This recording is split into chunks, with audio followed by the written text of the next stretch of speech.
Mesdames et messieurs, bonjour. Nous sommes dans une nouvelle semaine avec de nouveaux objectifs. Nous vous souhaitons donc une semaine fructueuse et agréable en compagnie de votre télévision, Matin Libre Télévision. Vous le savez, l'actualité politique au Bénin devient de plus en plus dynamique, enrichissante au regard du rapprochement de ces joutes électorales, les communales, municipales, législatives et puis la présidentielle du 12 avril 2026. Et l'un des pans de l'actualité politique, c'est bien le retrait du parti Mouvement populaire de libération du cadre de concertation des forces politiques de l'opposition. Quelles sont les motivations qui sous-tendent justement ce retrait? Quelles sont les perspectives du parti? Et pour en parler, nous recevons, grâce à sa disponibilité renouvelée, le président du parti MPL, à la personne de Expérience Tébert. Expérience Tébert, bonjour. Bonjour, cher ami Romuald. Merci pour la disponibilité. C'est moi. Voilà. Et comment se porte votre parti politique? Très bien, comme vous aurez pu l'imaginer. Nous sommes aujourd'hui, je ne dirais pas à la croisée des chemins, mais l'actualité oblige à parler de nous. Je vous remercie pour l'occasion que vous me donnez de repréciser un certain nombre de choses relativement à la posture de notre parti et de son avenir. Très bien. Vous avez décidé tout de même, au sein de votre parti politique, le MPL, de vous retirer du cadre de concertation des forces politiques de l'opposition. Qu'est-ce qui, véritablement, a motivé ce choix? Alors, merci une fois encore, M. Romuald.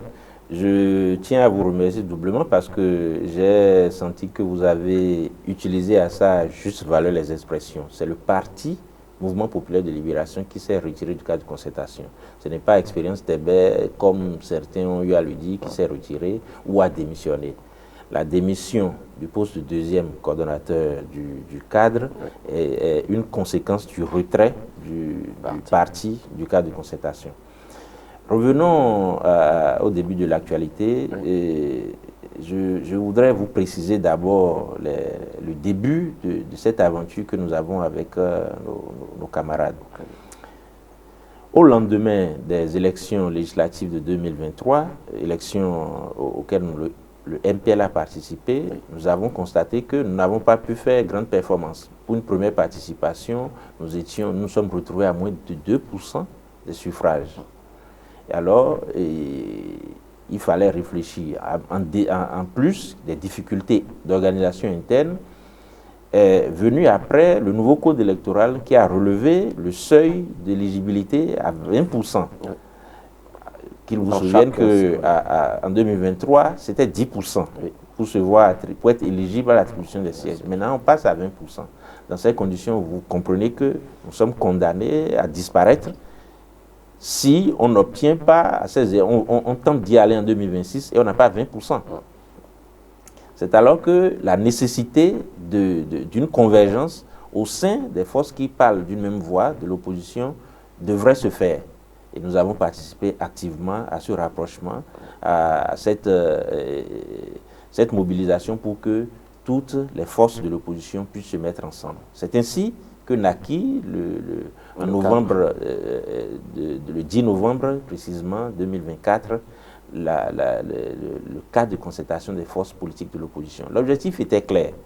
Premièrement, trouver les voies et moyens pour qu'on relise le code électoral qui pour nous était totalement insurmontable dans l'environnement où on était à 10%.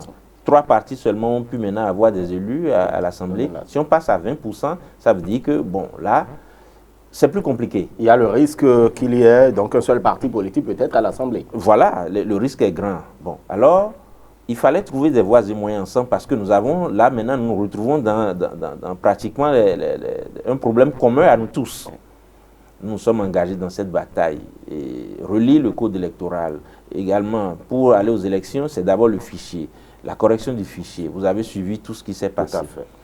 Alors, parlant de la perspective des élections, le MPL, notre position dès notre entrée dans le cadre de concertation, était que il serait dit, nous allons, lorsque le problème de combat contre le code électoral s'est posé, oui, nous étions convaincus, nous, qu'il serait difficile d'y arriver. Parce que ceux qui ont imposé ce code, qui sont en supériorité numérique, qui ont la majorité à l'Assemblée, n'accepteront pas revenir en arrière. Et surtout la rigidité du patron de la majorité aussi, qui ne voyait pas justement qu'on puisse relire, parce que pour lui, il faut pouvoir tester le code d'abord. Bon, alors, c'est tout ça, l'un mis dans l'autre, nous a amené, nous, à penser quelle est la parade pour affronter le code, au cas où il n'est pas révisé. Et c'est là que nous avions proposé que la parade était simple. Au lieu de mettre les efforts à espérer une révision hypothétique, si la révision n'advenait pas, on fait comment? Il faut plutôt réfléchir sur les voies et moyens à affronter aussi le code.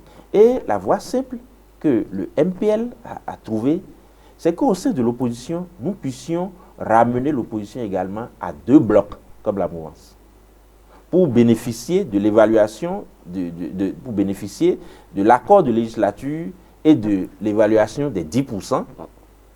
C'est-à-dire que si l'opposition a 2 blocs forts qui participent aux législatives, les 20% sont contournés. Alors, voici que nous sommes ensemble au niveau du cadre de concertation. Les démocrates, d'une part, 3 autres formations politiques, plus un mouvement d'autre part. Si les 3 formations politiques avec le mouvement se mettent ensemble et on fait une ouverture à tous les autres mouvements et forces, personnalités de l'opposition, on peut créer un 2e bloc fort pour l'opposition. Du coup, alors, parce que, pour que l'opposition ait 2 listes, il faut qu'on ait 2 partis qui participent. Prendre dans les 3 partis qui sont déjà membres les 3 partis membres du cadre, choisir un, ce serait difficile. Qui accepterait, pour quelle raison l'un va accepter que ce soit l'autre qu'on choisisse? Il était plus simple, plus fédérateur de créer un autre, d'avoir un autre logo, un autre nom. En un mot, un nouveau parti, un 2e bloc aux côtés des démocrates pour participer. Et le problème des 20% est contourné. Vous êtes d'accord avec moi? Et donc, vous avez fait cette proposition? Nous sommes les premiers à faire cette proposition qui est une parade pour contourner le code électoral. Et les autres camarades de l'opposition, ils étaient favorables ou non? Voilà. Évidemment que nous étions perçus comme les plus petits. Alors que dans le lot, nous aussi, nous avons participé déjà une fois aux élections législatives et nous avons tenté de participer au communal, nous avons participé aux législatives et nous connaissons les difficultés de la participation aux élections sous la rupture. Lorsque nous avons fait cette proposition, personne ne nous a suivis. Nous avons tué. Quelle était la réaction? Et je vous dis, c'est la seule parade pour affronter le code électoral. En fait, qu'est-ce qu'ils ont dit concrètement? Bon, les uns disent, les uns disent, je vous le dis, les uns disent que avoir un nouveau parti, ce serait difficile. Je dis non, ce n'est pas difficile. On a la possibilité de faire comme l'UPA fait avec le PRD. C'est simple. On n'a pas besoin de créer un nouveau parti. Il suffit que l'un d'entre nous accepte de mettre son récépissé à disposition pour qu'on transforme, pour avoir un nouveau nom, un nouveau logo. L'UDBN qui est devenu RN l'a fait également.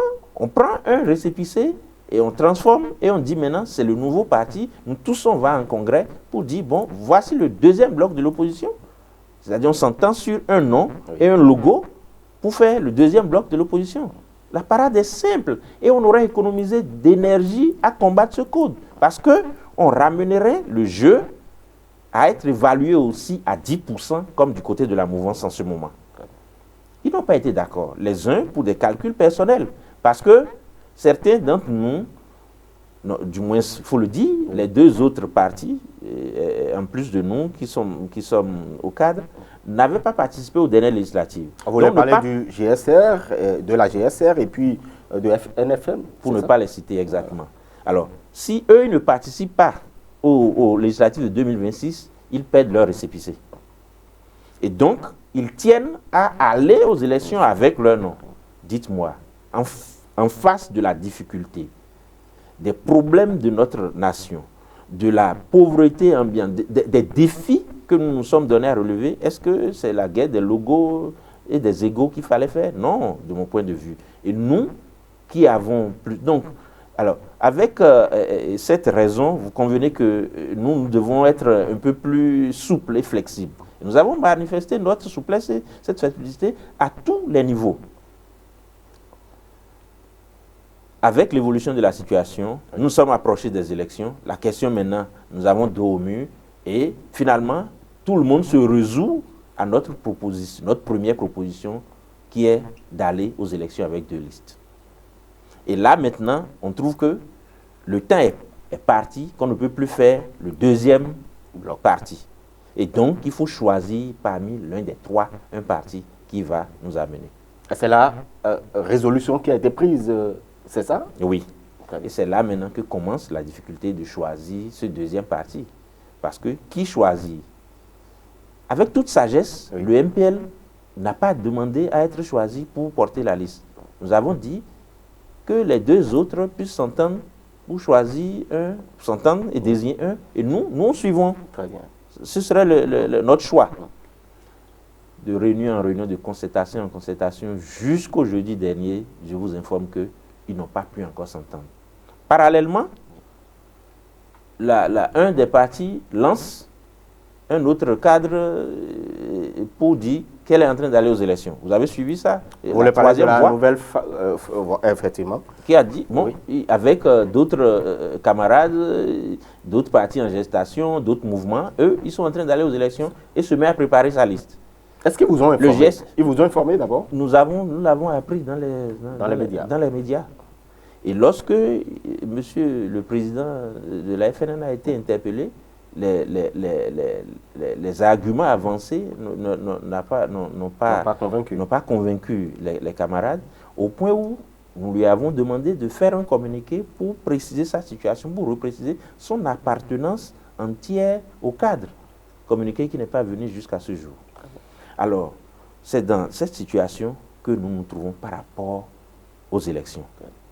Bon, blocage a désigné un parti qui va porter la deuxième liste.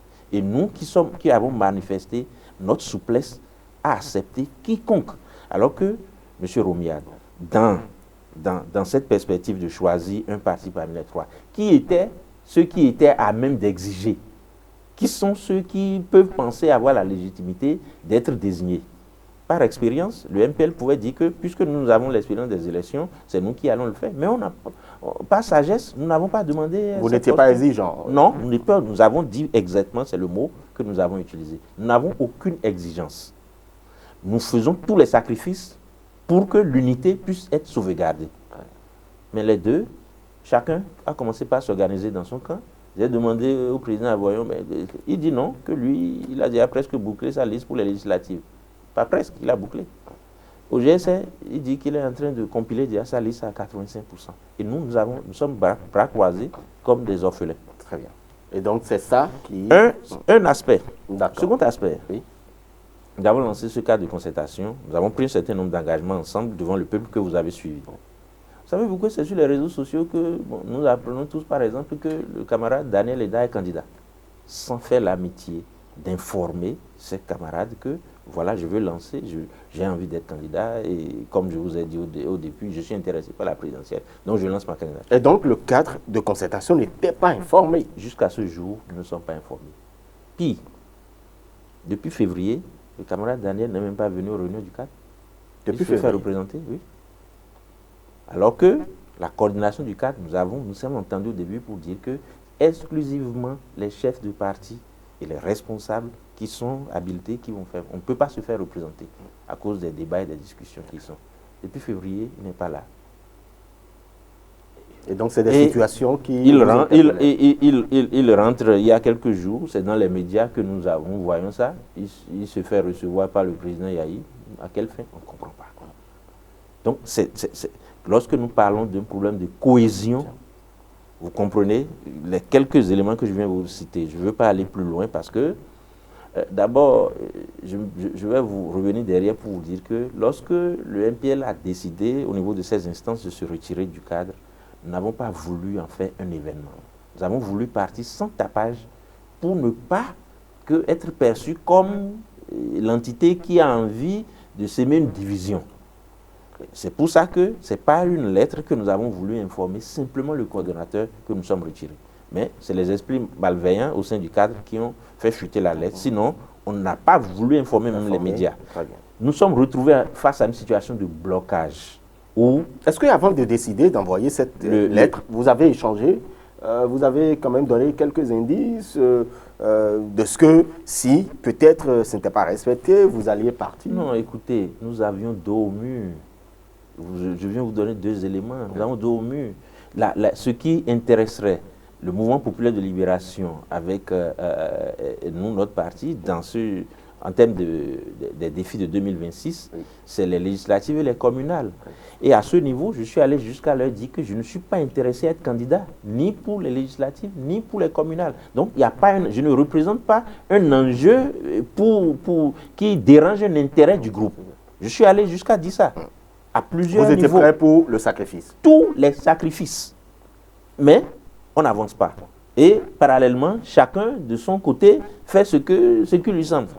Et quand je veux poser le problème, il me dit non, il faut te calmer. Bon, je me tais. Et on avance. Mais est-ce qu'il faut se taire jusqu'à aller foncer dans un mur? Non. Pendant ce temps, par exemple, pour les présidentielles, le MPL n'est intéressé en rien. Nous n'avons ni maire ni député. Il n'y a pas de parrainage. On n'a pas de parrainage. Vous n'avez pas décidé non plus d'aller à la quête du parrainage. Non plus. Comment on le ferait? Donc, nous sommes là, comme des pantins. Et alors, que faut-il faire? Très bien. Face à une telle situation, que feriez-vous, M. Romial? Et là encore, nous avons fait que, mes camarades et moi qui sommes au niveau du cadre de concertation, nous n'avons que fait le bilan. Nous avons décidé de faire ce bilan-là le jeudi, après la dernière rencontre ultime, où l'Assemblée générale du cadre a donné un ultimatum, nous a donné un ultimatum de choisir le parti qui va porter cette deuxième liste-là. Et en fin de journée, il y a eu échec à cette rencontre où les deux qui désiraient porter la liste n'ont pas pu s'entendre, alors que chacun avançait de son côté. Bon, nous avons rendu compte de la situation au niveau de notre bureau qui a décidé de ce que nous n'avons plus d'avenir à ce niveau-là. Nous n'avons aucun mot à donner pour la présidentielle. Nous ne savons pas où le Dieu sera choisi, comment sera choisi. On n'en est pas, on n'a pas de voix à ce niveau-là. Deuxièmement, au niveau des législatives, maintenant, chaque parti est en train de s'organiser sans nous. Bon, les LD sont en train de confectionner les listes de l'autre côté. Bon, ici, nous sommes en rade. Qu'est-ce qu'il fallait faire? Il faut se retirer pour réfléchir. Très bien. Et depuis, vous réfléchissez déjà, et l'on se pose tout de même des questions de savoir, puisque le cadre n'a pas pu s'entendre pour pouvoir quand même se conformer à votre proposition d'avoir 2 blocs. Est-ce qu'en réalité, quelles sont donc les perspectives pour le MPL? Est-ce que le MPL a fini donc de réfléchir pour rejoindre un autre bloc, un autre parti, ou qu'est-ce qui se décidera? Non. Vous savez, c'est vrai que vous avez dit 2 blocs de l'opposition, mais vous n'oubliez pas que le parti FCBE est là, de l'opposition également. Vous pouvez peut-être rejoindre. Vous avez pensé à ça? Non, pas du tout. Je ne pense pas qu'il soit envisagé on n'a aucun intérêt à rejoindre. Nous n'avons aucune relation avec les FCBE pour même envisager ce cas de figure. Mais toujours est-il que toutes les options seront remises sur la table et la discussion n'est pas encore faite au niveau des instances du parti. Je pense que les jours à venir, déjà, nous avons des concertations en vue. Toutes les 4 seront remises sur la table pour décider de l'avenir de notre parti. Très bien. Est-ce qu'il peut arriver, d'abord avant cette question, est-ce que le MPL participe aux élections communales, municipales et législatives? C'est les instances du parti qui vont en décider et dans quelle forme de participation. Nous, ce que nous avions voulu, nous avons mis toute notre énergie à insuffler une dynamique au niveau du cadre, une dynamique d'unité, parce que l'union fait la force, dit-on, mais vous convenez avec moi. Et ceci, permettez-moi de revenir en arrière. Oui. Nous étions dans ce combat depuis 2019. Depuis 2019, j'ai mis mon énergie, mes moyens, mes ressources à pouvoir fédérer les efforts au niveau de l'opposition pour qu'on puisse avoir une certaine unité. Mais chaque fois, lorsque s'approchent les élections, la question des logos et des échos remonte en surface et disloquent le groupe. Et cette fois-ci encore, nous n'avons pas échappé à cela. Alors que nous étions prêts à faire tous les sacrifices. Nous n'avons jamais demandé à ce qu'on utilise notre logo, ni notre parti, pour aller aux élections. Et nous, mieux, moi-même en tant que chef du parti, j'ai très tôt dit que je ne suis pas intéressé à être candidat. Donc, pour ne pas déranger les sensibilités et les velléités, pour que, voilà. Et donc, je ne vois pas la raison pour laquelle aujourd'hui, nous ne pouvons pas nous entendre, nous ne pouvons pas... De toutes les façons, les instances du parti décideront de la suite à donner à cette situation de blocage à laquelle nous sommes confrontés. Très bien. Vous avez reçu une réponse après votre lettre envoyée au coordonnateur? On n'a pas besoin de réponse. On n'a pas besoin de réponse. Mais vous n'en avez pas discuté non plus? Non, toujours est-il que... Non. Comme je vous l'ai dit, nous n'avions pas voulu faire de tapage autour parce qu'il ne faut pas perturber l'organisation. Si nous ne nous retrouvons pas, dans le cas, si nous n'avançons pas, nous ne voulons pas non plus être comptables d'un éventuel échec. Et puis, bon, donc on se retire vraiment de façon vraiment discrète pour permettre quand même que les autres puissent avancer et qu'ils puissent essayer. Peut-être notre retrait va aider le cadre à mieux faire. Est-ce que c'est un retrait définitif? C'est le parti qui décide. Si les instances du parti qui ont décidé hier qu'on se retire reviennent encore sur les décisions, moi je n'y pourrai rien. Je n'y pourrai rien. Très bien. Et en termes de... Est-ce qu'il peut arriver que le MPL peut-être rejoigne la mouvance présidentielle pour les prochaines élections? Non, écoutez, je vous ai dit, avec insistance, je reviens. Ce n'est pas mon point de vue ou ma posture qui influence la décision du parti. Je suis d'accord, mais vous avez une voix une seule personnalité. Pas vraiment, je vais vous dire. Parce que, si vous voulez, je ne voulais pas dévoiler des secrets de délibération, mais je n'ai pas toujours été suivi dans ma posture. C'est vrai que parfois, il arrive que j'utilise mes manières pour influencer une décision, mais lorsqu'il s'agit des décisions aussi importantes et souveraines qui décident de l'avenir de l'organisation, vous convenez que tous les responsables insistent et c'est... Quant à la décision du retrait, c'est à l'unanimité pratiquement que ça a été imposé, donc je ne pouvais même pas en dire un mot.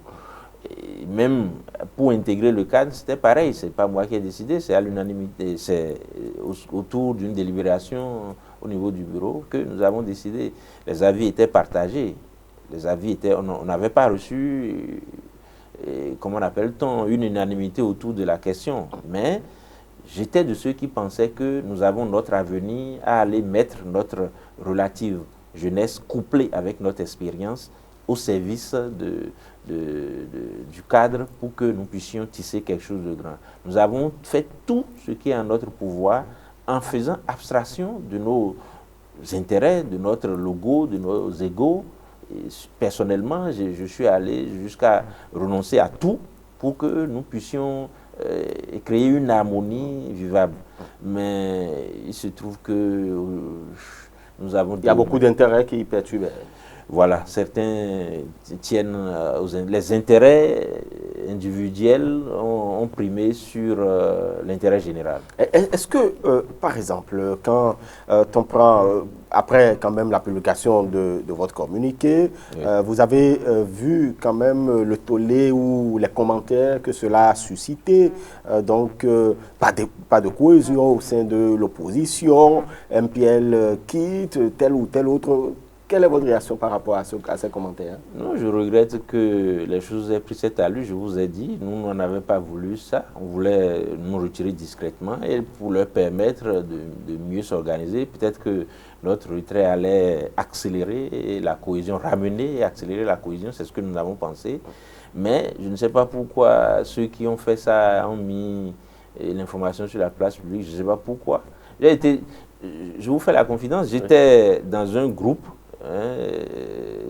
Des gens étaient avec moi ce samedi lorsque la nouvelle est sortie dans les médias, mais ils m'en ont voulu du fait que je ne leur ai pas dit. Je dis non, c'était une décision prise et nous avons décidé de ne pas rendre ça public. Nous avons voulu informer simplement le coordonnateur qu'on s'est retiré pour leur permettre de mieux s'organiser. Donc, c'est après que les choses ont pris l'allure dont vous parlez que nous sommes obligés nous-mêmes d'informer l'opinion par le communiqué dont vous parlez. Sinon, nous ne voulions pas rendre publique la lettre qui a annoncé notre retrait du cadre pour simplement ne pas perturber la suite des choses.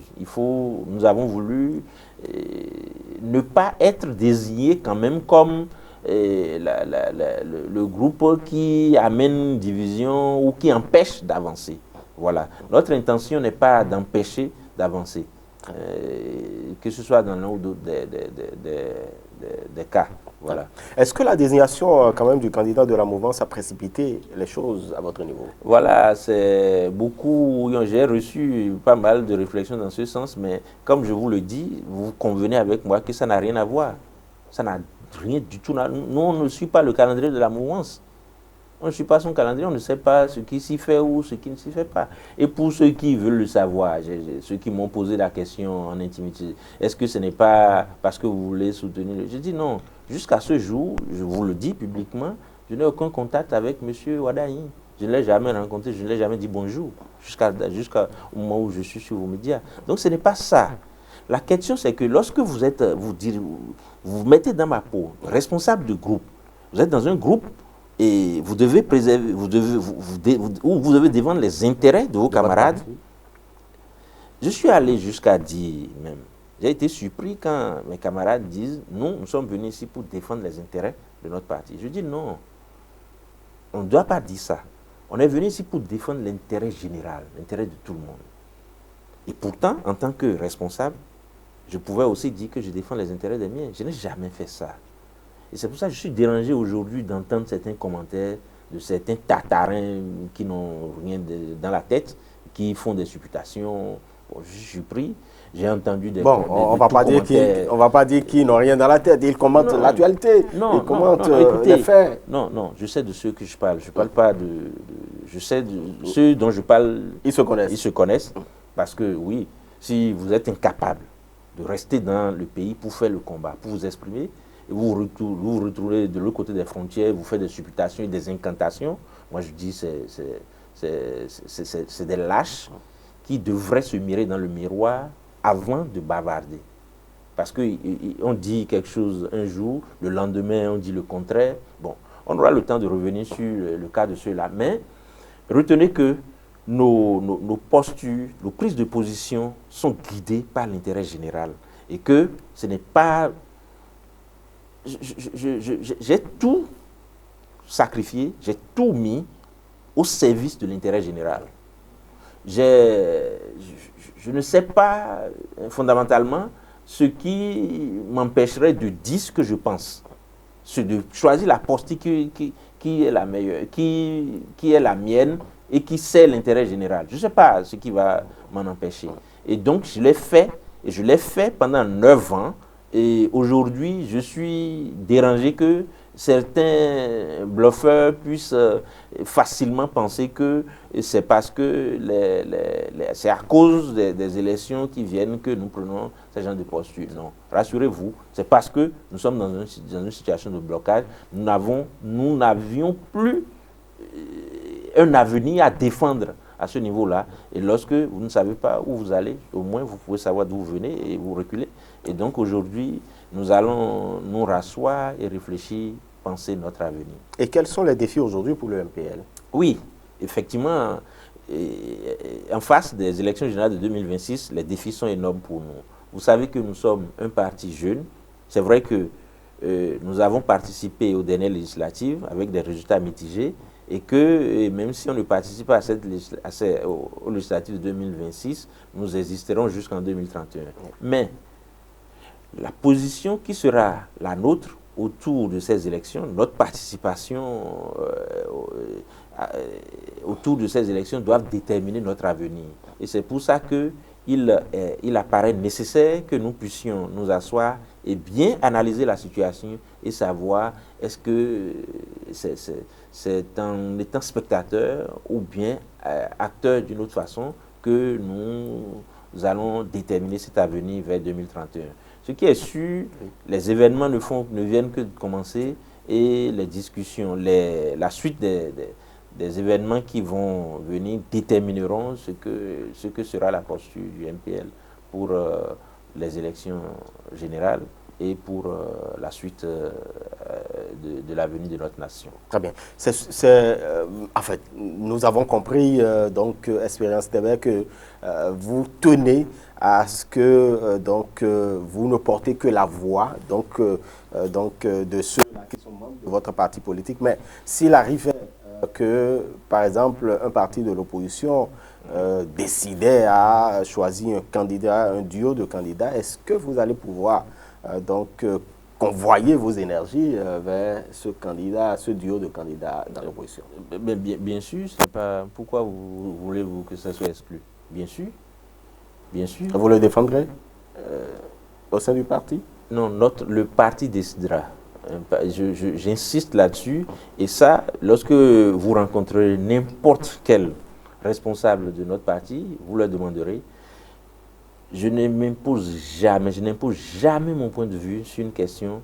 Je fais la synthèse de ce que tout le monde a dit et c'est ça qu'on prend comme décision. Et donc, lorsque nous serons en face de... Aujourd'hui, je vous ai dit que notre posture, nous venons de nous retirer, nous amène à nous rasseoir pour faire une lecture générale de la situation. Et nous ne sommes approchés encore par aucun des camps, de ceux qui sont en train de désigner les duos de candidature, s'agissant de la présidentielle. Et, bon, pour les listes, je viens de vous planter le décor. Donc, probablement, nous ne serons pas, parce que nous ne voulons pas aller seuls. Bon, donc, probablement, nous n'avons rien à dire autour de cela. Mais, et certainement que vous serez actif, vous ne serez pas spectateur non plus. C'est ce que j'ai dit tantôt. Être spectateur n'arrangera pas l'avenir du parti. Et c'est pour ça que nous allons remettre toutes les cartes sur la table, les étudier et voir comment nous pourrons être actifs pour sauver l'avenir de notre formation politique, l'avenir de notre nation, surtout, c'est de ça qu'il s'agit. Et voilà, et maintenant, après, l'avenir de nos sympathisants, de nos militants et sympathisants. Au-delà du cadre de concertation, avez-vous tout de même des relations avec le Parti Les Démocrates, par exemple? Bien sûr, nous avons des relations très, très poussées. Très poussées. En fait, quand vous dites très poussées, c'est quoi? Il s'agit de quoi? Oui, quand je dis très poussées, vous voyez, les camarades qui sont aujourd'hui au niveau du Parti Les Démocrates, c'est les mêmes avec qui nous avons démarré cette opposition-là depuis 2017, activement. Et si nous ne sommes pas ensemble dans le même creuset, c'est parce qu'à un moment donné, nous ne sommes pas entendus sur la manière de continuer la lutte. Un peu comme il s'en trouve maintenant aujourd'hui. Parce que nous avons travaillé ensemble, donc ce qui fait que nous avons de bonnes relations. Bon, voilà, on ne peut pas avoir... à l'unanimité, on ne peut pas avoir de bonnes relations avec tout le monde, mais de façon globale, pour la plupart, nous avons de bonnes relations. Et donc, si le Parti Les Démocrates arrivait à désigner son duo de candidats, vous serez l'un des soutiens? Le parti décidera, ce n'est pas exclu. Ce n'est pas du tout exclu. Voilà. Espérance TV, avant de vous laisser partir, qu'est-ce que vous pensez de la désignation unanime des deux plus grands partis de la mouvance présidentielle? Romuald Wardani a été désigné. Qu'est-ce que vous en pensez? Je pense que c'est une belle leçon pour l'opposition. Parce que nous avons très tôt conjecturé sur cette question et supputé largement au point de penser qu'il ne pourrait pas avoir l'unanimité autour d'une désignation éventuelle. Voilà, ils viennent de le faire et apparemment, de ce qu'on voit de loin, je ne suis pas dans le secret des dieux, il y a quand même, on affiche quand même une parfaite union autour de cette désignation. Je crois que c'est une grande leçon pour l'opposition et cela doit nous donner des leçons à tous les groupes politiques, de savoir que lorsque nous avons des grands défis, voilà, un désigné ne fait pas forcément l'unanimité autour de toutes les franges de la mouvance. Mais vous aurez remarqué que tout le monde s'est rangé pour adouber le candidat, pour le soutenir. C'est ça aussi la démocratie et c'est ce que nous devons attendre dans les groupes politiques. quand bien même on n'est pas d'accord, il faut arriver à faire l'unité. Je trouve que c'est une belle leçon de démocratie, une belle leçon pour l'opposition, que nous devons beaucoup apprendre de cette façon de faire. Lorsque nous avons des enjeux de taille, et ce n'est pas parce que je ne suis pas désigné que je serai frustré et que je vais s'aimer la division. Voilà. Vous qui êtes donc le président d'un parti dans lequel il y a beaucoup de jeunes, quand vous avez un choix pareil, 49 ans à peine, certainement, il y a un grand intérêt à votre niveau. Forcément que cela ne laisse pas indifférent qu'on désigne un jeune. C'est quand même un acte de bravoure et qui ne laisse pas indifférent. Ça a été toujours le combat de notre formation politique depuis la naissance. Impliquer la jeunesse consciente. Parce que nous ne faisons pas la promotion de jeunesse pour jeunesse. Parce que nous en avons connu même en notre sein. Il y a des jeunes qui, ma foi, ça n'en vaut pas la peine. Ça, c'est vrai. Mais par contre, il y a aussi beaucoup de jeunes talentueux qui ont des valeurs et qui, effectivement, peuvent beaucoup apporter à l'édification de la nation que nous aurions souhaité. Et lorsque, ça a été notre combat, de mettre ces jeunes-là au travail, de leur donner une chance, voilà, de participer à l'édification de cette nation que nous souhaitons. Alors, donc, si on voit cet exemple venir en face, forcément, ça séduit, ça ne laisse pas indifférent. C'est à encourager que cela se réplique aussi en face. Voilà, je fais la question, est-ce que la réponse appropriée au niveau de l'opposition, c'est également la jeunesse? Je ne saurais le dire parce que nous n'avons aucune manette en main pour cela. Le MPL ne peut pas désigner un candidat à la présidentielle. Je suis d'accord, mais quel devrait être votre vœu quand oui, c'est ça. Non, notre vœu est clair. Notre combat était toujours de donner la chance à la jeunesse. Donc, si entre deux candidats, nous supporterons la jeunesse. S'il y a deux choix à faire au sein de l'opposition, nous allons supporter la jeunesse. C'est clair. Voilà. Espérance Tébé, merci. C'est moi qui vous remercie. Qu'est-ce qui est prévu dans les tout prochains jours? Une réunion comment on appelle ça, du Conseil national du parti. Avant ça, cette semaine déjà, dès demain, il y a une réunion du bureau où nous allons réévaluer la situation afin de déterminer l'avenir. Très bien. Voilà. Merci beaucoup à vous, Espérance Tébé. Vous êtes le président du Mouvement populaire de libération. Votre mot de fin à l'endroit de nos internautes, à l'endroit donc de vos militants du peuple béninois. Alors, pour nos militants, je voudrais les féliciter pour le soutien et leur dire de ne pas céder aux attaques. Les attaques personnelles de ces derniers jours, c'est évident, venant des gens que nous connaissons, que cela ne les affecte point. Ils n'ont qu'à être rassurés que la sérénité est de mise et que nous allons mettre tout en œuvre pour que notre voix compte, pour que la cohésion que nous avons au sein de notre formation politique puisse nous amener à surmonter les difficultés de l'heure et faire face dignement à l'avenir qui nous attend. Merci beaucoup à vous. Mesdames et messieurs, merci de nous avoir suivis. Et donc, c'est fini pour cette tranche spéciale sur Matin Libre Télévision. Restez avec nous. Nous allons nous retrouver très incessamment. D'ici là, portez-vous bien. Agréable suite à chacun et à tous.